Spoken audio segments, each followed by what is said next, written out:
नमस्कार सभी को। आज हम पाठ 9 कवि ऋतुराज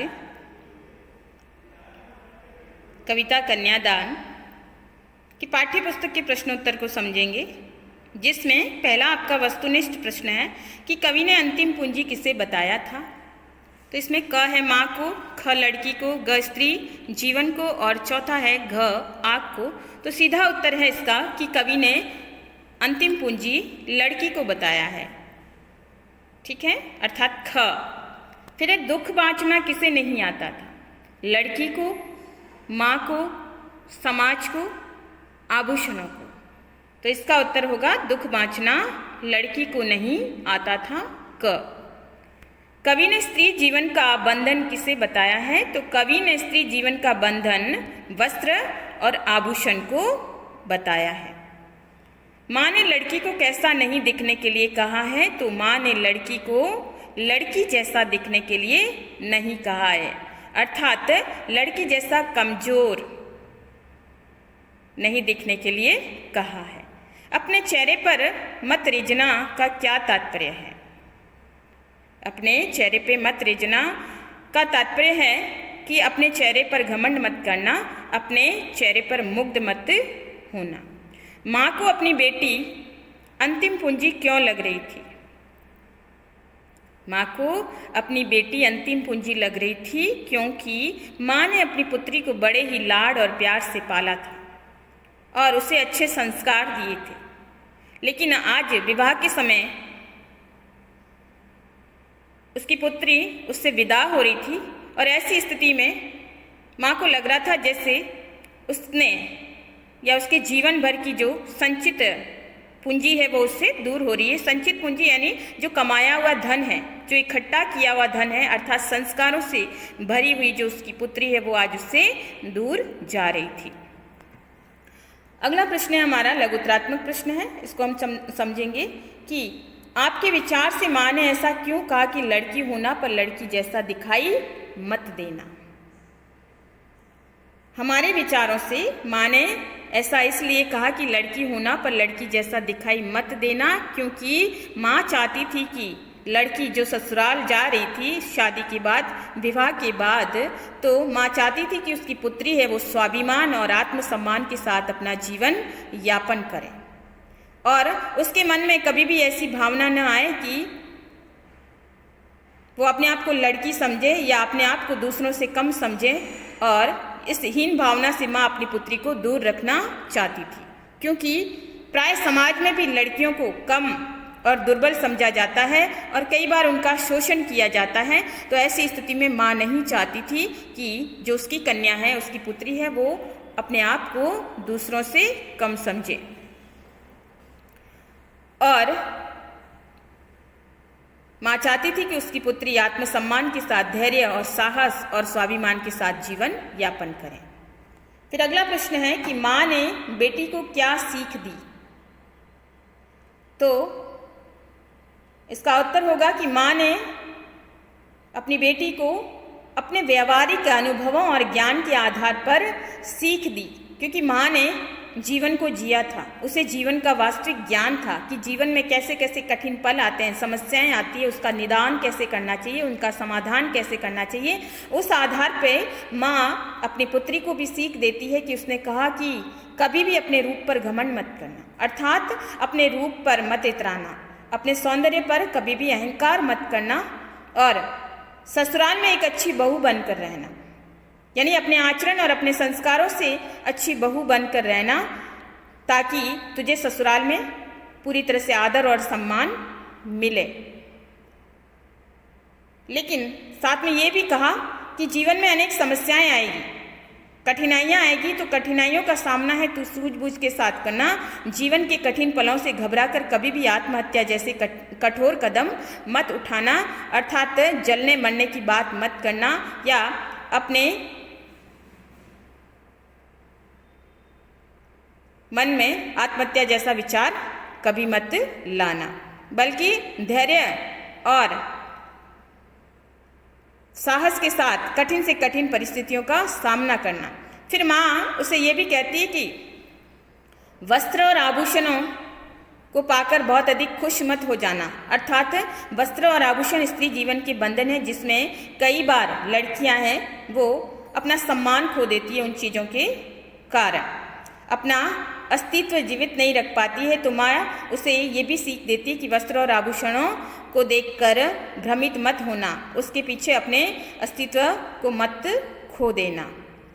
और माँ ने उसे कहा कि लड़की होना पर लड़की जैसा मत दिखना, अर्थात लड़की होने को अपनी कमजोरी कभी मत समझना और स्वाभिमान के साथ जीवन जीना, कठिन पलों का सामना करना। तो ये सारी सीख है वो माँ अपनी पुत्री को देती है। अगला 9वां प्रश्न है कि वस्त्र और आभूषण शाब्दिक भ्रमों की तरह बंधन है स्त्री जीवन के। उपरोक्त पंक्तियों का भाव स्पष्ट कीजिए। ये प्रश्न आपका कई बार आ चुका है और बार बार आता भी है कि वस्त्र और आभूषण शाब्दिक भ्रमों की तरह बंधन है स्त्री जीवन के, कि इसके भाव क्या है। तो इसमें जो है कवि के अनुसार कवि कहता है कि वस्त्र और आभूषण पर स्त्री बहुत जल्दी मोहित हो जाती है और कई बार वस्त्र और आभूषण के जाल में फंसकर जो है लड़कियां हैं वो अनुचित कदम भी उठा लेती है, अनुचित बंधनों को स्वीकार कर लेती है, यानी अर्थात शोषण का शिकार भी हो जाती है और अपना व्यक्तित्व पुरुष के आगे गिरवी रख देती है। तो माँ जो अपनी पुत्री को ये कहती है कि वस्त्र और आभूषण शब्दों, जैसे कविता के अंदर सुंदर सुंदर शब्द डाल के कविता हमको मोहक और भ्रमित करने वाली लगती है, ठीक उसी प्रकार वस्त्र और आभूषण भी शाब्दिक भ्रमों की तरह है, जो कि स्त्री जीवन को बंधनों में डालने के अलावा कुछ नहीं करते हैं। तो माँ अपनी पुत्री को ये कहती है कि इनको विशेष महत्व मत देना, बल्कि स्वाभिमान और आत्मसम्मान के साथ जीवन यापन करना। कन्यादान कविता में माँ की मूल चिंता क्या है? कन्यादान कविता में माँ की मूल चिंता क्या है? तो 10वां प्रश्न है आपका। कन्यादान कविता में माँ की मूल चिंता है उसकी पुत्री, जो कि भोली भाली है, सरल स्वभाव की है, व्यावहारिक ज्ञान या सांसारिक ज्ञान का उसे अनुभव नहीं है। तो ऐसी स्थिति में माँ है अपने जीवन के अनुभवों के आधार पे अपनी पुत्री को एक तरह से आगाह कर रही है, अपनी पुत्री को ये सीख दे रही है ताकि उसका जीवन है वो चिंता मुक्त रहे और समस्याओं का सामना वो कैसे करे, तो और ताकि वो सुखी रह सके। तो उसके लिए माँ उसे सीख देती है कि, और उसकी सीख में वो ऊंचे ऊंचे आदर्शों की बात नहीं करती, बड़े बड़े उपदेशों की बात नहीं करती है, बल्कि वास्तविक जीवन यानी अनुकूल ठोस और व्यवहारिक शिक्षाएं वो देती है। साथ ही माँ अपनी पुत्री को आत्महत्या जैसे बुरे विचारों से दूर होने की बात करती है, यानी दूर रहने की बात करती है, और वस्त्र और आभूषणों के माया जाल में नहीं फंसने की सीख देती है। और उसे ये भी कहती है कि लड़की होना पर लड़की जैसा दिखाई मत देना, यानी बाहर से तुम कठोर रहना, भले ही अंदर से तुम कोमल रहना।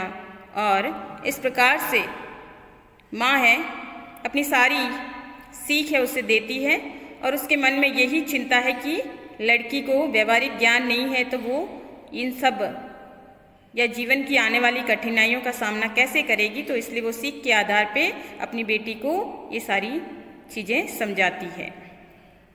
फिर हम निबंधात्मक प्रश्नों को देखते हैं कि आपकी दृष्टि में कन्या के साथ दान की बात करना कहाँ तक उचित है, समझाइए।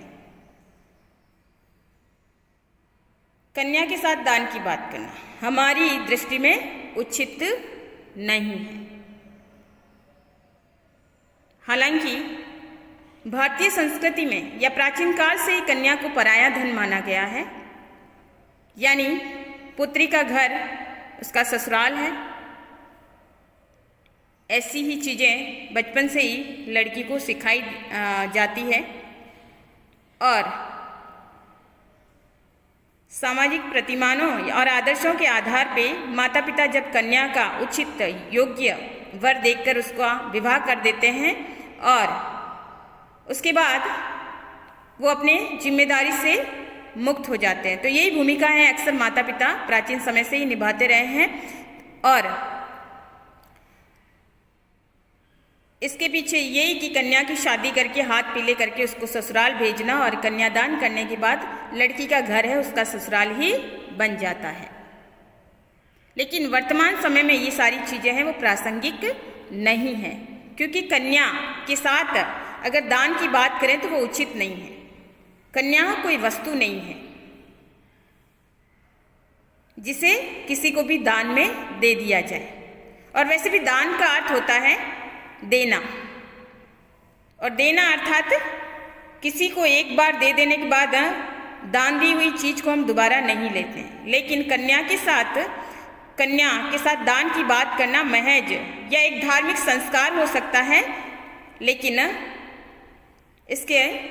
इसको दान नहीं किया जा सकता। धार्मिक संस्कार यानी पानी ग्रहण संस्कार या कन्यादान, क्योंकि दान में दी गई हुई वस्तु पुनः हम नहीं लेते हैं। और कन्या भले ही वो ससुराल जाए लेकिन उसका अपने पिता के परिवार से नाता नहीं टूटता, उसके संबंध नहीं टूटते हैं। कन्या आती जाती रहती है, अपने पिता के घर आती है समय समय पर, और ऐसी स्थिति में पिता के साथ उसके बंधन या अपने पितृ परिवार के साथ, अपनी माता के साथ, अपने भाई बहनों के साथ, अपने मायके या अपने पीहर के साथ उसके संबंध हमेशा बने रहते हैं। तो ऐसी स्थिति में कन्या के लिए दान की बात उचित नहीं मानी जा सकती है या उचित प्रतीत नहीं होती है। तो कन्यादान एक औपचारिक कह सकते हैं विवाह संस्कार है या औपचारिक संस्कार है, जिसके अंदर आनुष्ठानिक प्रक्रिया के दौरान उसका कन्यादान है या उचित या योग्य वर देखकर, सुपात्र देखकर कन्या का विवाह कर दिया जाता है। और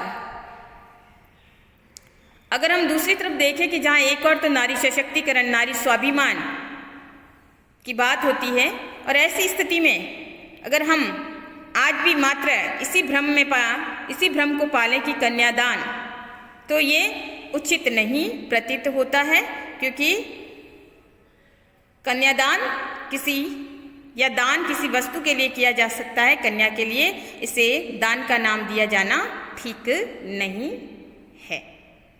फिर हम देखते हैं व्याख्याएं, कि व्याख्याओं को समझेंगे कि माँ ने कहा पानी में झांक कर मत देखना। माँ ने कहा पानी में झांक कर मत देखना, अपने चेहरे पे मत रेजना। आग रोटियां सेकने के लिए है, जलने के लिए नहीं। तो सबसे पहले व्याख्या में हम संदर्भ और प्रसंग लिखेंगे। इसमें हम लिखेंगे कि जैसे प्रस्तुत काव्यांश या प्रस्तुत पंक्तियां या प्रस्तुत काव्य पंक्तियां हमारी पाठ्य पुस्तक की कविता कन्यादान कवि ऋतुराज से ली गई है,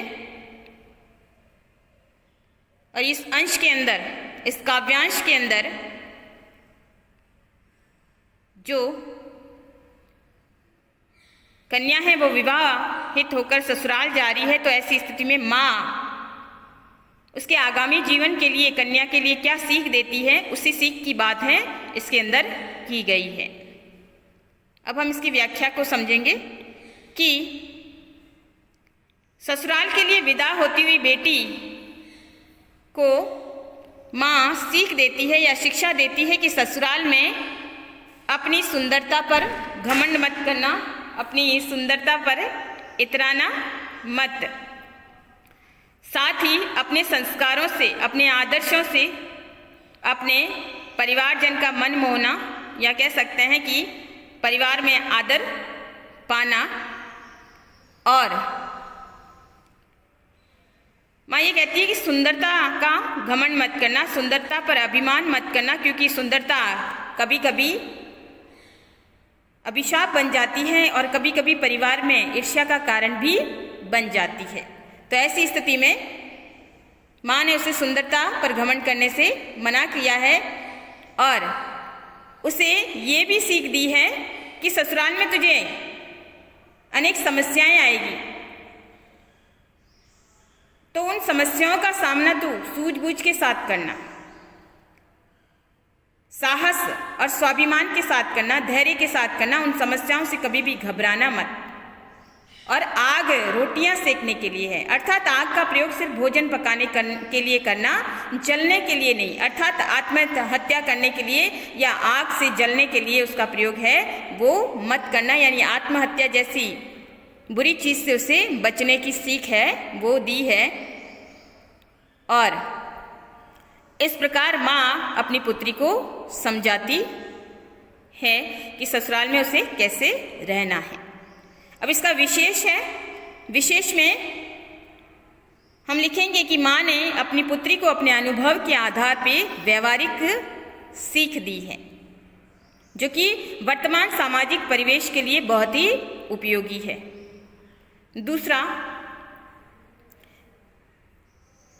कि इसमें नारी जीवन के प्रति कवि ने अपनी सहानुभूति और संवेदना व्यक्त की है। कवि ने सीधी और सरल भाषा में अपनी बात को कहा है। फिर हमारी दूसरी व्याख्या कि वस्त्र और आभूषण शाब्दिक भ्रमों की तरह है। वस्त्र और आभूषण शाब्दिक भ्रमों की तरह बंधन है स्त्री जीवन के। माँ ने कहा लड़की होना पर लड़की जैसा दिखाई मत देना। तो इसकी भी संदर्भ और प्रसंग होगा कि वहीं प्रस्तुत पंक्तियां या प्रस्तुत काव्य पंक्तियां हमारी पाठ्य पुस्तक में संकलित कवि ऋतुराज की कविता कन्यादान से ली गई है। और इसमें जो नवविवाहिता कन्या है उसको उसकी माँ है क्या सीख देती है, उसी के बारे में बात की गई है। फिर है व्याख्या में हम लिखेंगे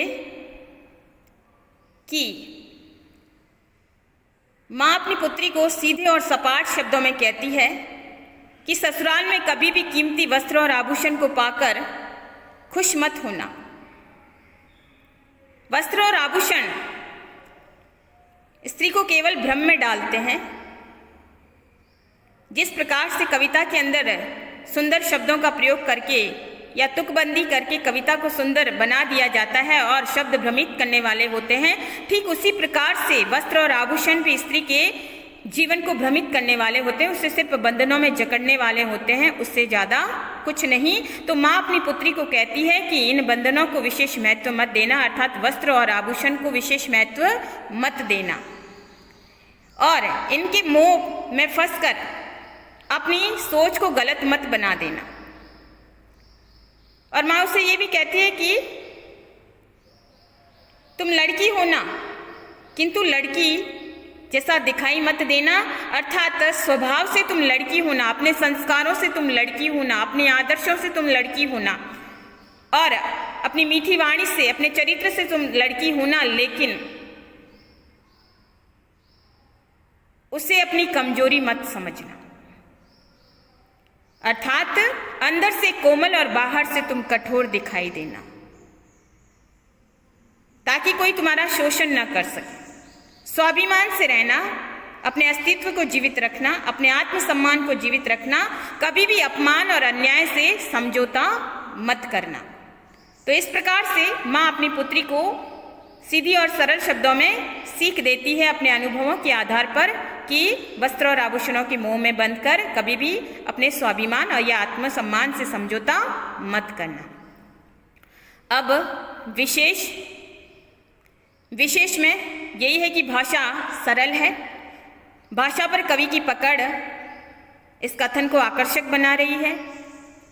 दूसरा लिखेंगे कि लक्षणा शब्द शक्ति द्वारा कवि ने रचना को प्रभावशाली बनाया है। लड़की होना पर लड़की जैसा दिखाई मत देना, एक ऐसा ही प्रयोग है वो कवि ने किया है। ठीक है। एक और विशेष में हम लिखेंगे कि आज की माँ परंपरागत उपदेशों की बजाय अपनी पुत्री को व्यवहारिक और उपयोगी शिक्षाएं देना उचित समझती है, न कि जबरन आदर्शों के प्रतिमानों को गढ़ने की बात करती है।